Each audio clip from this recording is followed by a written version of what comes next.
വരെ നനയ്ക്കണം. മണ്ണ് ഉണങ്ങിയാൽ മാത്രമേ അടുത്ത തവണ നനയ്ക്കേണ്ട ആവശ്യമുള്ളൂ.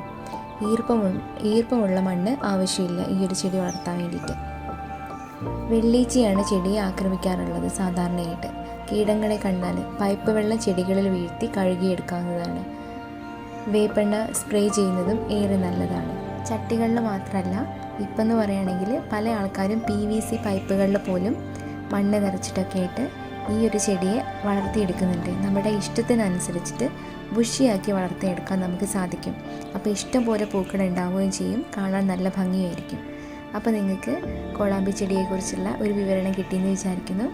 ഇഷ്ടമാവുകയാണെങ്കിൽ ലൈക്ക് ചെയ്യാനും ഷെയർ ചെയ്യാനും സബ്സ്ക്രൈബ് ചെയ്യാനും മറക്കരുത്. അപ്പോൾ മറ്റൊരു പ്ലാന്റുമായിട്ട് മറ്റൊരു വീഡിയോയിൽ വരുന്നവരിക്കും. ബൈ.